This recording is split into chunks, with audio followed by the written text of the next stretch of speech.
മാസം നവംബർ 22-ന് വിഷ്ണു പ്രകാശ് എന്ന ആളുടെ മർഡർ കേസിലെ ഒന്നാം പ്രതിനെ നമ്മൾ ഡിണ്ടിഗലിൽ നമ്മുടെ ടീം പോയിട്ട് അറസ്റ്റ് ചെയ്തിട്ടുണ്ട്.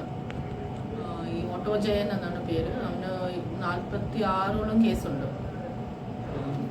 ഈ അറസ്റ്റ് ചെയ്തത് ഇവിടെ ഇപ്പോൾ ഇവൻ ഫോണൊന്നും ഉപയോഗിക്കാത്ത കാരണം നമ്മൾ ഒരുപാട് പല ടീംസായിട്ട് സ്ക്വാഡ് രൂപീകരിച്ചിട്ട് DYSP ആറ്റിങ്ങളുടെ ലീഡർഷിപ്പിൽ പല സ്ഥലങ്ങളിലും കേരളത്തിലും തമിഴ്നാട്ടിലും നടത്തിയ സെർച്ചിൻ്റെ റിസൾട്ടായിട്ടാണ് ഇപ്പോൾ നമുക്ക് ലാസ്റ്റ് ഒരു ഇൻഫർമേഷൻ കിട്ടേണ്ട ബേസിസിലാണ് ഇപ്പോൾ അവനെ അറസ്റ്റ് ചെയ്യാൻ സാധിച്ചത്. നല്ല വർക്കാണ് ടീമെല്ലാം ചെയ്തിട്ടുള്ളത്. അതിന് എല്ലാ സുപ്പീരിയർ ഓഫീസേഴ്സും അതിൻ്റെ അപ്രിസിയേഷൻ അറിയിച്ചിട്ടുണ്ട്. സർ, എന്തായിരുന്നു മോട്ടീവ് ഇങ്ങനൊരു മർഡർ നടത്താനുള്ള? കേസിൻ്റെ ഡീറ്റെയിൽസ് പിന്നെ പറയും.